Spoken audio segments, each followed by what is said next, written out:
So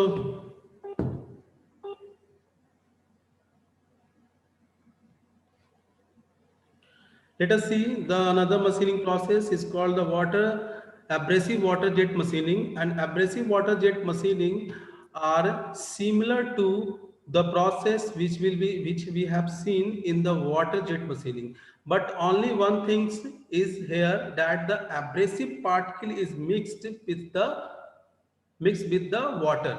So abrasive is generally used here also the sand, silicon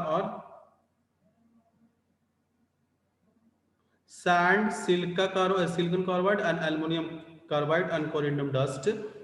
Here the water और जो abrasive particle होगा उसका जो mixture बनेगा वो generally the ratio of the mixture will be 70% water होगा और 30% the abrasive particles will be mixed.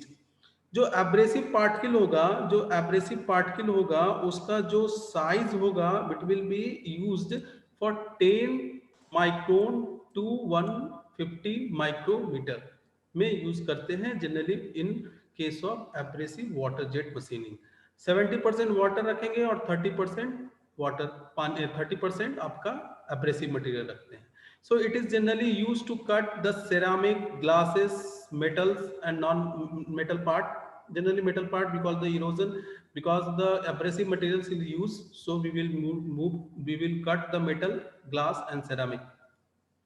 So in general, there are two types of abrasive water jet machining. The one type is two phase abrasive water jet machining, and the another is the three-phase water jet machining. So two-phase water machining किसको बोलते हैं? water jet machining जिसमें abrasive और water होगा, जिसमें abrasive material और केवल water का यूज करेंगे. मतलब द टू स्टेट है, so two things are available in the material, so it is called the two phase machining, two phase abrasive water jet machining. Now the second one is the three-phase abrasive water jet machining. The three-phase abrasive water jet machining का मतलब है कि इसमें abrasive material, air pressure और water is used. So the three things are used to give the pressure or give the to the erode the material, water, abrasive and air. So it is called three-phase abrasive water jet machining. So let us see the construction detail of the abrasive water jet machining.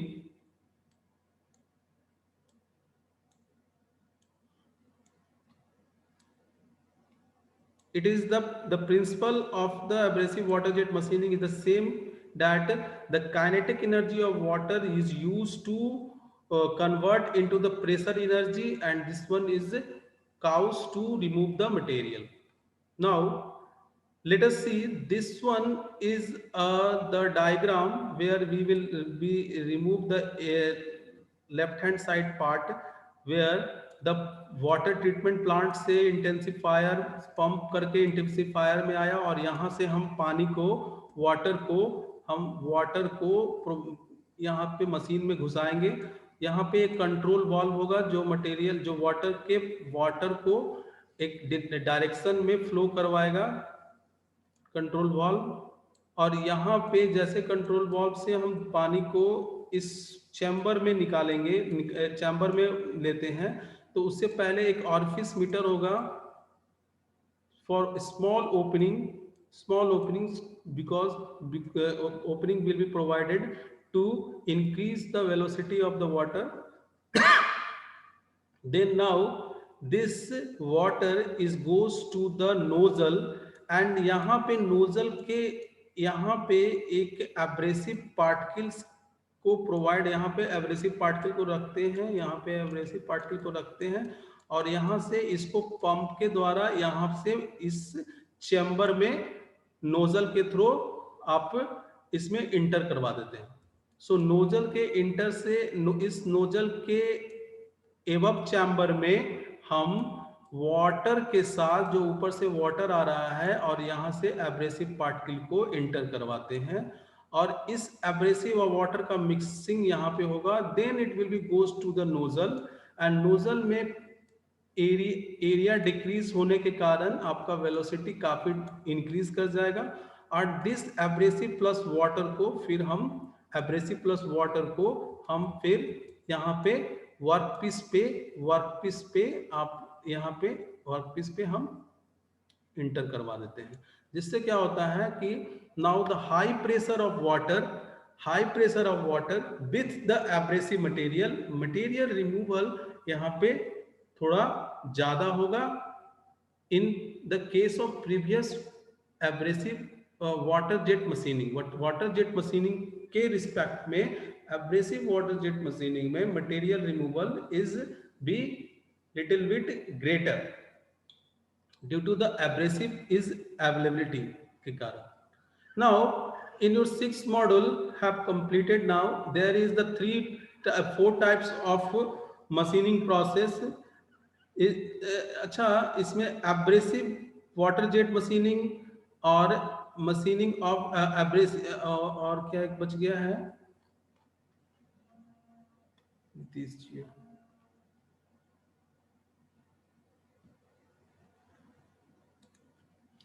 एक abrasive jet machining बचा हुआ है। Abrasive jet machining बाद में देखेंगे। Abrasive jet machining में कुछ नहीं होता है, एक चैम्बर होता है, उस चैम्बर में एक नोजल होता है जो कन्वर्जेंट एंड डाइवर्जेंट एयर ना इसमें यूज करते हैं सर। हाँ, इसमें एयर, यहाँ पे कंप्रेस एयर यूज डालेंगे इस चैम्बर में, और 20 से एब्रेसिव पार्टिकल डालेंगे। ये जो चैम्बर होगा वो कन्वर्जेंट और डाइवर्जेंट होगा, जिसमें प्रेशर को इंक्रीज करने के लिए कन्वर्जेंट और डाइवर्जेंट चैम्बर यूज करते हैं। और नीचे जो होगा एक नोजल होगा। इस नोजल को जनरली टंगस्टन कार्बाइड का बनाते हैं। इसका फिगर और डिस्क्रिप्शन हम दे देंगे नोट्स में, हम केवल आपको समझा रहे हैं कि इस पार्ट में एक चैम्बर होगा जिसमें कि हम कंप्रेस्ड एयर को इन करवाएंगे, और यहाँ पे एक नोजल कन्वर्जेंट डाइवर्जेंट पार्ट का होगा जो प्रेशर को इंक्रीज करेगा। और यहाँ पे एक नोजल होगा, एक छोटा सा नोजल ओपनिंग होगा।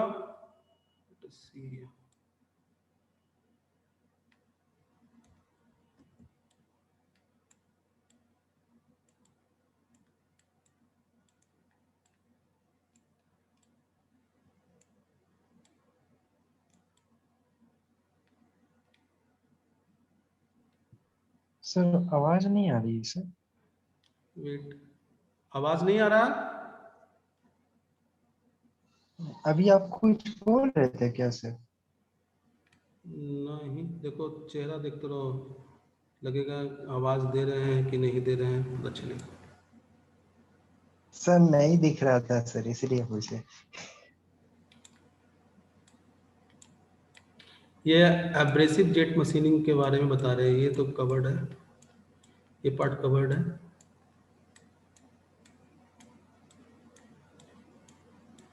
ये एक नोजल होगा, यहाँ पे एक नोजल टिप होगा, और यहाँ से कंप्रेस्ड एयर को हम भेजते हैं। और यहाँ पे एक छूट गया, यहाँ पे एक मिक्सिंग, यहाँ से हम एब्रेसिव को भेजते हैं, यहाँ पे हम एब्रेसिव को भेजते हैं। और ये एब्रेसिव पार्टिकल जो है इसमें इन करता है, मिक्सिंग होता है एयर के साथ, हाई कंप्रेस एयर के साथ मिक्सिंग होगा। और फिर ये नोजल जो है, इस नोजल से ये वर्कपीस पे ये टकराएगा और वर्कपीस के मटेरियल को रिमूव करके निकल जाएगा, high compressed air with the abrasive particle, और यहाँ पे मटेरियल को इरोड करेगा। यहाँ पे जनरली जो नोजल का टिप जो बनाते हैं, this tip of the nozzle is generally made from the tungsten material, because the tungsten are very harder material, और it is very good because the इसमें बोरॉन सिलिकॉन ऑक्साइड का जो dust होता है, तो dust will be erode the nozzle of the abrasive jet machining। abrasive jet machining का, हाँ sir 12 बजे तो मैसेज किया था। और प्रिंसिपल सर का सर मीटिंग ही था, तो हम बोले कि हम क्लास में ले रहे हैं, तो अब मुंडू सर को किसी को भेज देते हैं। तो चल रही, देखिए क्या है। आपसे फ़ोन तो नहीं किया है, लेकिन मैसेज किया था ग्रुप में। एक बार देख लीजिए घूम के 5 मिनट। ठीक। सो एब्रेसिव पार्टिकल टूल क्या चीज का मेड कर बनाएंगे? हार्डर मटेरियल का। तो tungsten is use because the abrasive particle भी काफी हार्ड होता है। तो नोजल को अगर इरोड कर देगा, और नोजल को ही इरोड कर देगा, तो वर्कपीस को कैसे इरोड कर पाएगा, और प्रेशर, हाई प्रेशर कॉन्सेंट्रेट नहीं हो पाएगा। So we will use the harder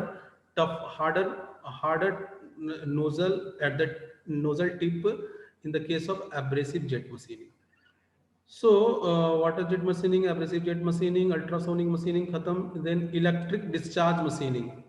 So electric discharge machining actually में होता क्या है, और इसमें जो मेटल रिमूवल प्रोसेस है वो क्या है? So metal removal process in case of electric discharge machining में है कि it will B melt and evaporate. Melting and evaporating generally होगा, और the process is that the spark will be created. So electric energy thermal energy में convert हो जाएगा. जो electrical energy provide होगा, इलेक्ट्रिक मतलब electric supply will be, electric means electro और electric दोनों बोलते हैं machining, discharge machining.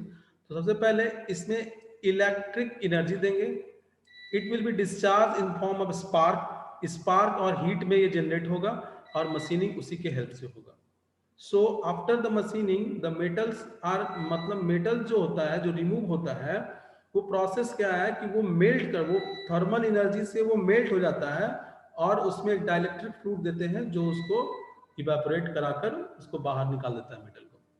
So in general metal is remove due to the melting and evaporating. The basic principle of working of thermoelectric energy, because the thermal energy में एक convert हो जाएगा electric energy. Generally spark create होता है tool के बीच में, वो 8000 degree centigrade से 12000 डिग्री सेंटीग्रेड तक होता है टेम्परेचर, तो हीट जनरेट हो जाएगा. मशीनिंग का प्रोसेस क्या है कि इसमें एक चैम्बर लेंगे, उस चैम्बर में एक फिक्सर बनाएंगे जिसमें कि वर्कपीस को रखेंगे. ये वर्कपीस को हम रख दिए उस फिक्सर पे,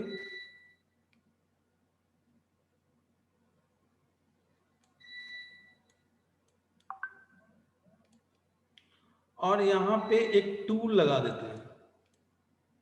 यहाँ पे एक टूल लगा देंगे. एक्चुअली में टूल जो लगेगा वो जो मेटल रिमूव पार्ट किए हैं उसके ठीक ऊपर में लगेगा. So look at the figure is good. So इसमें क्या करेंगे ना, एक डाइलेक्ट्रिक फ्लूइड लगा देंगे. डाइलेक्ट्रिक फ्लूइड वो फ्लूइड होता है जिसका कंडक्टिविटी नहीं होता है, इंसुलेटिंग फ्लूइड होता है, जो करंट को नहीं कैरी करता है, और हीट का कंडक्शन भी उसके साथ नहीं हो पाता ज्यादा. हीट का कंडक्शन होगा क्योंकि ये तो ऐसी है, हीटेड होगा, तो हीट का कंडक्शन वो करके बाहर करेगा.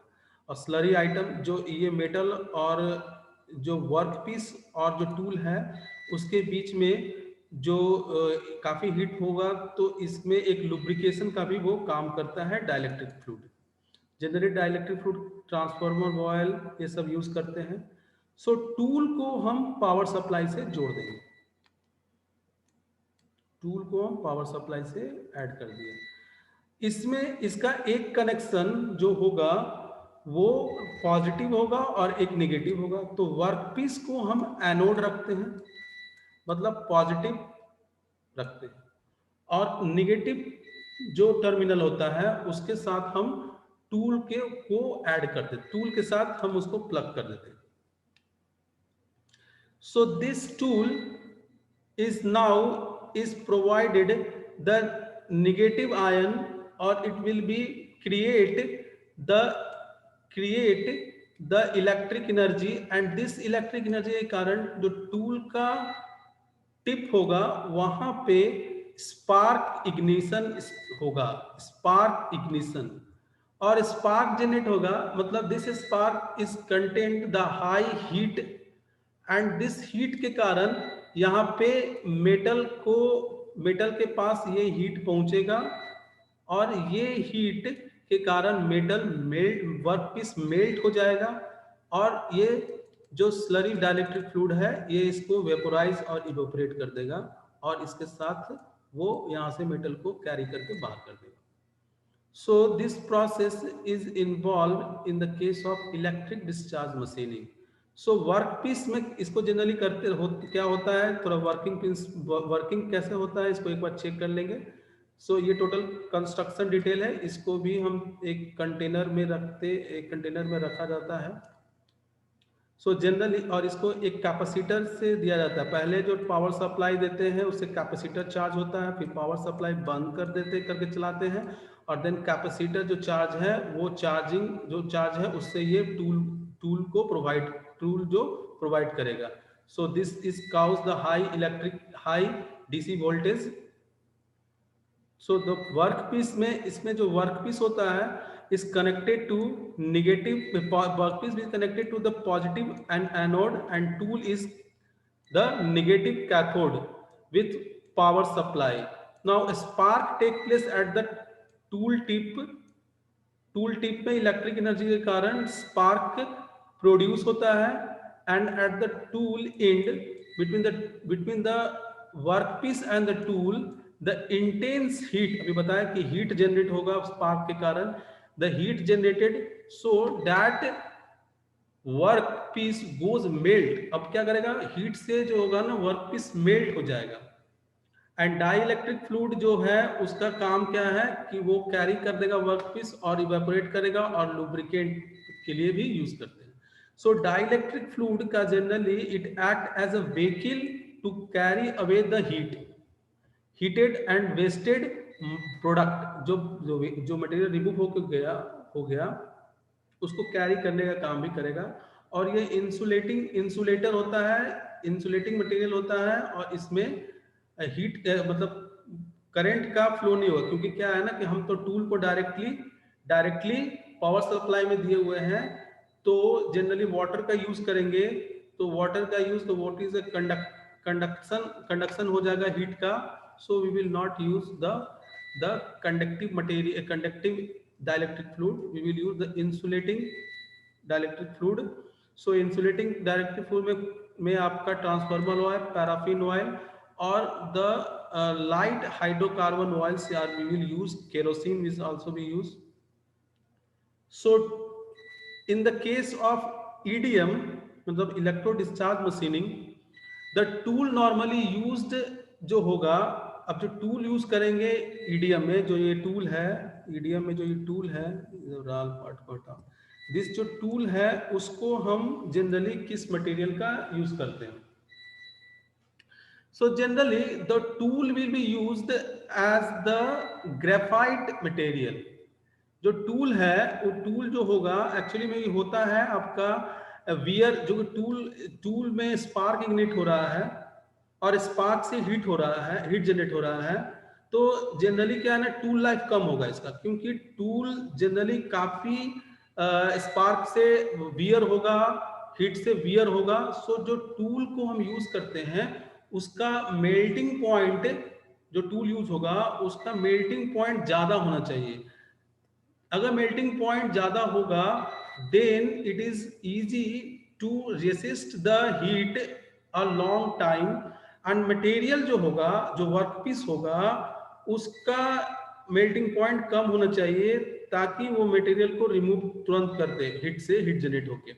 और मटेरियल जो होगा, जो मटेरियल जिसका वर्कपीस है, that material should not be more conductive. अगर कंडक्टिव ज्यादा होगा वो बहुत दूर तक हीट को कंडक्ट कर देगा. और इसके कारण से क्या है ना कि हीट कंडक्ट हो जाएगा तो एक जगह पे हीट कॉन्सेंट्रेट फोकस नहीं हो पाएगा. Let us see here, material should be less conductive. क्योंकि अगर हीट यहाँ मिला और हीट मिला और हीट को ये फैला दिया तो इरोजन नहीं हो पाएगा कॉन्सेंट्रेट होके, तो मटेरियल रिमूव नहीं हो पाएगा.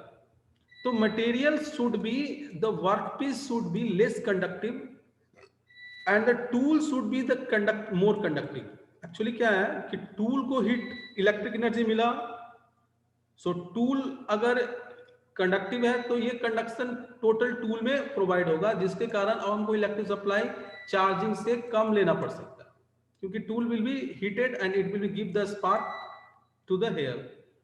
सो टूल का कंडक्टिविटी ज्यादा होना चाहिए और स्पेसिफिक हीट ज्यादा होना चाहिए, और मटेरियल का कंडक्टिविटी कम होना चाहिए ताकि वो हीट को ज्यादा दूर तक फैलाए नहीं और एक कॉन्सेंट्रेट होके वहां से हीट को निकाल दे, मटेरियल को रिमूव कर दे।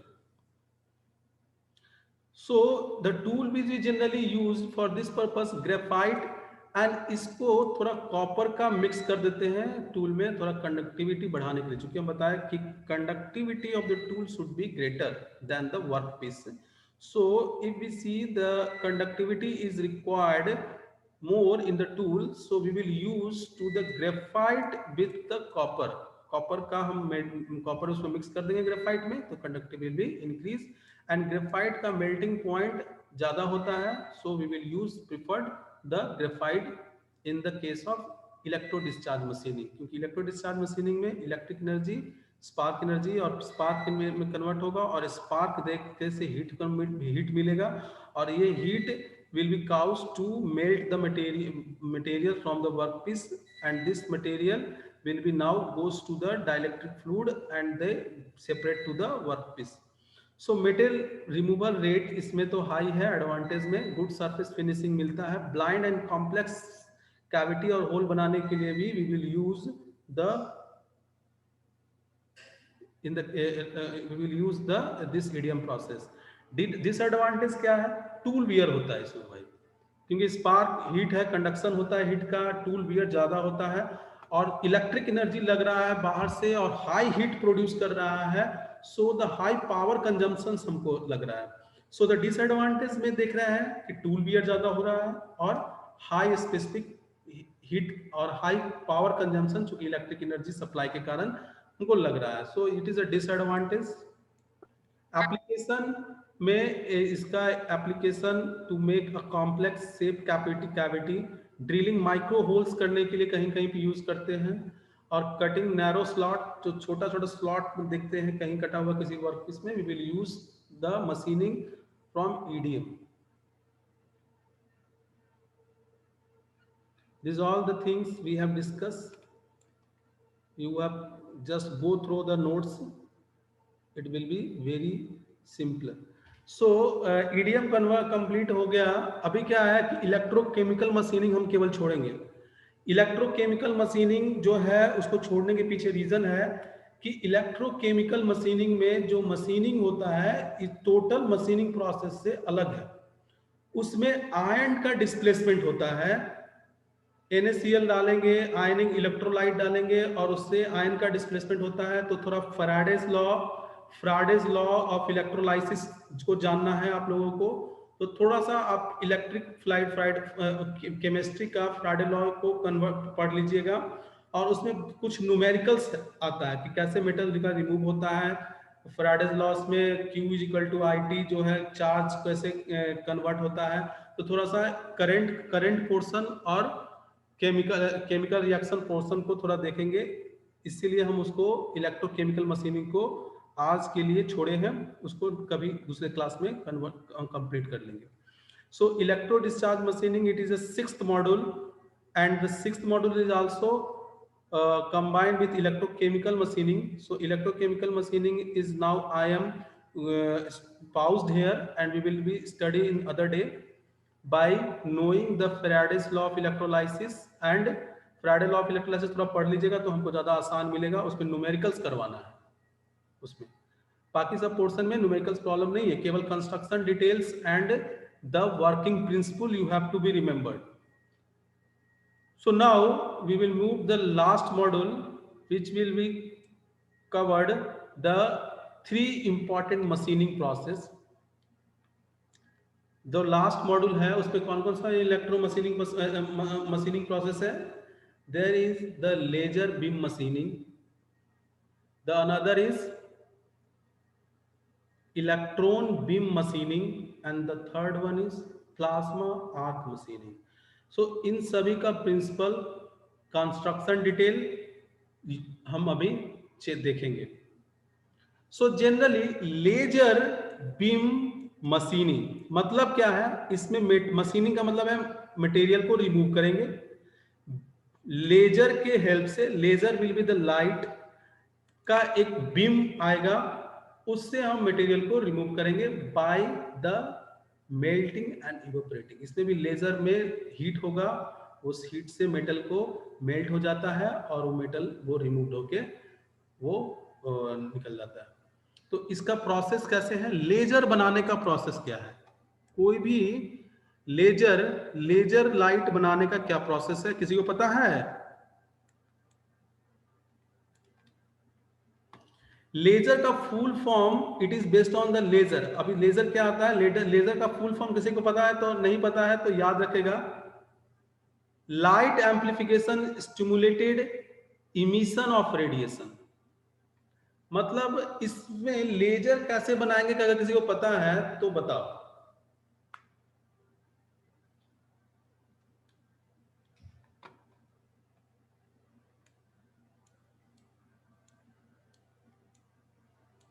एनीबडी?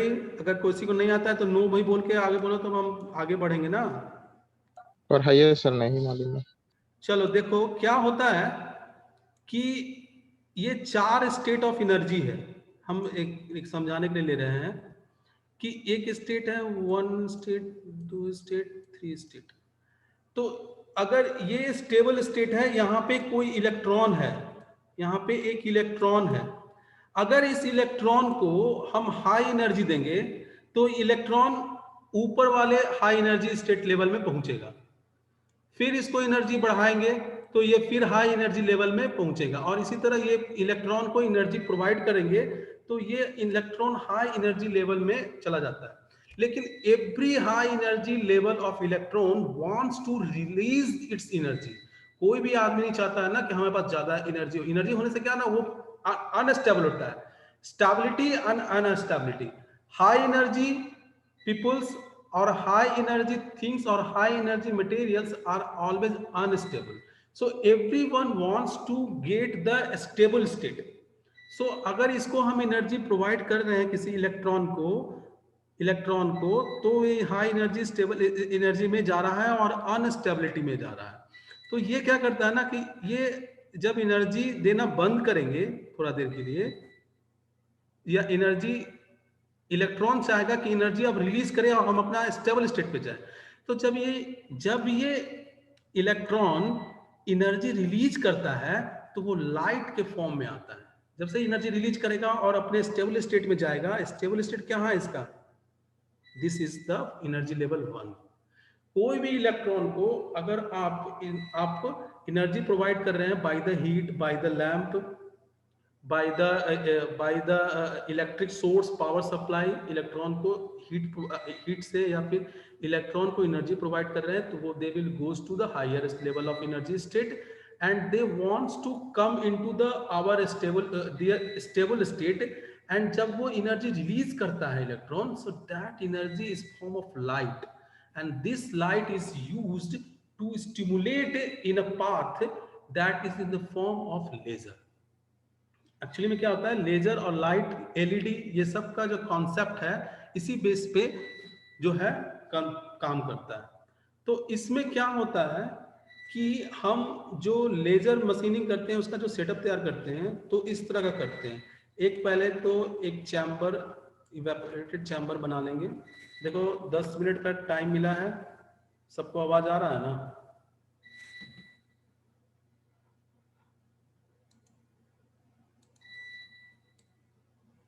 चैम्बर होगा, इसमें क्या करेंगे कि एक लैंप, जेनोन का लैंप लगा देंगे। This lamp is use to provide the energy, और कहो कि ये लैंप जलेगा तो हीट एनर्जी मिलेगा किसको, यहां पे एक रॉड लगाएंगे जो होगा रूबी क्रिस्टल का। Ruby crystal is generally providing the laser light. यहाँ पे एक फुल्ली रिफ्लेक्टिव सरफेस होगा और यहाँ पे एक पार्शियली रिफ्लेक्टेड सरफेस होगा। यही कॉन्सेप्ट है लेजर बीम मशीनिंग में, जो समझना है। यहाँ पे एक जेनॉन का लैंप, ये फिजिक्स के फर्स्ट ईयर में आप किए भी होंगे लेजर के लाइट को निकालने का, या फिर नहीं हुआ तुम लोग का पेंडेमिक के कारण तो अलग बात है, लेकिन इसमें क्या है कि डिप्लोमा में भी हुआ होगा। एक जेनॉन का लैंप होगा। जेनॉन का लैंप को हम एक्चुअली में पावर सप्लाई से जोड़ देते हैं, जिससे ये लैंप का लाइट जलेगा। पावर सप्लाई से हम जोड़ देते हैं जेनॉन के लैंप को। इस जेनॉन के लैंप क्या करता है, लाइट जलेगा, एनर्जी, हीट एनर्जी मिलेगा और ये प्रोवाइड करेगा एनर्जी रूबी क्रिस्टल को। This crystal, ruby crystal, in the solid state, sometimes the generating the gases will be used, but here the ruby crystal is very much very good material to provide the excite the energy, excitation energy और electron का energy और energy discharge काफी अच्छा होता है। इसीलिए Ruby crystal को use करते हैं हम जनरली लेजर के लाइट को निकालने के लिए, लेजर बनाने के लिए। सो इस रूबी क्रिस्टल में ऊपर जो है और ये साइड जो साइडवेज है, ये फुल्ली रिफ्लेक्टेड सरफेस रहता है। फुल्ली रिफ्लेक्टेड सरफेस का करने का मतलब है कि इसके अंदर जो एनर्जी लैंप के हीट से जो एनर्जी जो पैदा हो रहा है, वो एनर्जी साइड वॉल से टकरा के रिफ्लेक्ट होके अंदर ही रहे, वो बाहर वो एनर्जी नहीं निकले। अगर बाहर वो एनर्जी रिफ्लेक्ट हो जाएगा, निकल जाएगा, तो वो अंदर के एटम को वो एक्साइट नहीं कर पाएगा। एक्साइटेड जो होगा अंदर का जो इलेक्ट्रॉन्स, उसको एक्साइट नहीं करेगा। So they will the outer part is generally coated of fully reflected surface, और इसका जो लोअर पार्ट है वो पार्शियली रिफ्लेक्टेड रहेगा। ये जो लोअर पार्ट है, इसको बनाए हैं हम, यहाँ लिख दिए हैं, देखो, पार्शियली रिफ्लेक्टेड सरफेस रहेगा, बाकी सारे सरफेस फुल्ली रिफ्लेक्टेड सरफेस रहेगा। तो पार्शियली रिफ्लेक्टेड सरफेस इसलिए बनाते हैं क्योंकि यहां से हमको लाइट को पास करके बाहर निकालना है, लेजर लाइट को। चलो अभी देखते हैं। जेनॉन लैंप प्रोवाइड किया, इसको जेनॉन लैंप प्रोवाइड किया आपको heat energy to the ruby crystal को। रूबी क्रिस्टल के साथ थोड़ा क्रोमियम की इंप्यूरिटीज मिला देते हैं। क्रोमियम का इंप्यूरिटीज मिलाने से क्या फायदा होता है कि क्रोमियम का जो इलेक्ट्रॉन होता है वो जल्दी से ऑक्टेट छोड़ता है, हीट एनर्जी थोड़ा सा मिलने पे वो हायर स्टेट लेवल में चल जाता है। सो ये क्या करेगा कि impurities electric energy, heat energy लेके हाई एनर्जी लेवल में पहुंच जाता है। तो ये हाई एनर्जी लेवल जब वॉल से टकराता है तो ये रिफ्लेक्ट हो जाता है। ये वॉल से जब टकराएगा तो रिफ्लेक्ट हो जाएगा ये इलेक्ट्रॉन। यहाँ पे जो रूबी क्रिस्टल में, यहाँ पे देखिए रूबी क्रिस्टल में जो अंदर इलेक्ट्रॉन्स हीट एनर्जी के कारण जो एक्साइट होगा, वो जब वॉल से टकराएगा तो ये फुल्ली रिफ्लेक्टेड सरफेस है, ये रिफ्लेक्ट कर देगा, और ये रिफ्लेक्ट करने के कारण थोड़ा सा इसमें वाइब्रेटिंग एनर्जी आएगा और फिर ये एनर्जी हाई लेवल में चल जाएगा। लेकिन फाइनली क्या करना है कि इसको एनर्जी रिलीज करना है। कोई भी electrons wants to release the energy to get it stable state, और इसी स्टेबल स्टेट को पाने के लिए ये एनर्जी रिलीज करेगा, और that energy will release and it will B comes in form of light. That electron जब एनर्जी रिलीज करता है तो वो लाइट के फॉर्म में आएगा, और इसी light energy, high energy level को लेजर बोलेंगे। और इसको जो पार्शियली रिफ्लेक्टेड सरफेस हम बनाए हैं एट द बॉटम, उससे हम उस इलेक्ट्रिक एनर्जी को, उस लेजर लाइट को हम बाहर निकाल लेते हैं, और it will be travel in a parallel path, straight line, light will be travel straight line. So एक फोकसिंग लेंस को लगा लेते हैं, ताकि ये सारा जो लाइट है वो एक पॉइंट पे कन्वर्ज हो जाए, एक वर्कपीस के एक पॉइंट ऑफ कॉन्सेंट्रेट पे वो कॉन्सेंट्रेट हो जाए। फोकस लेंस का काम है, फोकस और डाइवर्स कर देता है, एक फोकस कर देते हैं, कॉन्सेंट्रेट कर देता है एक पर्टिकुलर पॉइंट पे, और वहां पे हम क्या करते हैं, वर्क पीस को रख लेते हैं, और वहां पे इस लाइट के कारण हीट होता है, और हीट के कारण मेटल जो होता है मेल्ट होगा, और फिर इसको बाहर के एयर से या फिर टोटल चैम्बर में रखेंगे तो थोड़ा एयर प्रोवाइड करके ये इवेपोरेट करवा लेंगे। So total things in case of laser beam machining में क्या होता है आपको पता चल गया। पहले पता चला कि कैसे लाइट बनता है इलेक्ट्रॉन से, इलेक्ट्रॉन को पावर सप्लाई देते हैं या हीट एनर्जी देते हैं, तो हर एटम में इलेक्ट्रॉन होता है, वो क्या करता है, एनर्जी लेवल को मिले एनर्जी लेवल को एक्साइट करके जब एनर्जी लेवल को छोड़ता है तो that process is form the laser, and laser को फुल्ली रिफ्लेक्टेड सरफेस से पास करवाते हैं, जिसके कारण से ये एक्साइटेशन एनर्जी अंदर बढ़ता है और हाई इंटेंस का लेजर बनकर ये पार्शियली रिफ्लेक्टेड सरफेस से वो पास हो जाएगा, और पास होने के बाद इसको एक फोकस लेंस के द्वारा इसको डाइवर्स कर लेते हैं अपने वर्क पीस पे, और यहाँ पे इस हीट लेजर के हीट के कारण यहाँ पे मेल्टिंग एंड इवेपोरेटिंग हो जाएगा और मेटल कैन बी रिमूव्ड हो जाएगा। So this process is generally take place in case of laser beam machining. Laser beam machining. So this process जो हम बताएं, जो हम बोले, जो इतना एनर्जी हम वेस्ट किए, वो जो आपको लाइट दे रहा है कि नहीं वो हमको नहीं पता, लेकिन ये टोटल जो नोड्स हम बोले आपका जेनॉन लैंप यूज करते हैं, किस लिए यूज करते हैं, क्योंकि ये हीट एनर्जी प्रोवाइड करता है, रूबी क्रिस्टल को ट्रांसफर करता है। रूबी क्रिस्टल जो होता है वो लेजर इमिटिंग रॉड है, वो क्रोमियम का ऑक्साइड थोड़ा सा उस पर डॉप करते हैं to under ruby crystal, it is in the form of impurities होता है। ये हम अभी पूरा डिस्कस कर चुके हैं कंस्ट्रक्शन डिटेल के साथ, और 1 मिनट का ब्रेक है। आपको ये टोटल नोट्स हम पढ़ा चुके, अभी केवल बचा है क्या इलेक्ट्रोकेमिकल मशीनिंग बाद में पढ़ाएंगे। 1 मिनट का ब्रेक है, फिर से ज्वाइन करना है। 1 मिनट का ब्रेक है, फिर से ज्वाइन करना है।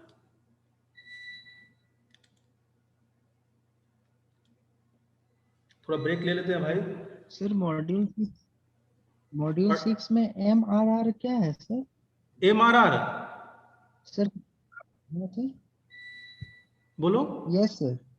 MRR है sir metal module 6 rate. In general machining में पढ़ेंगे हम मेटल रिमूवल रेट, मतलब मेटल जो रिमूव हो रहा है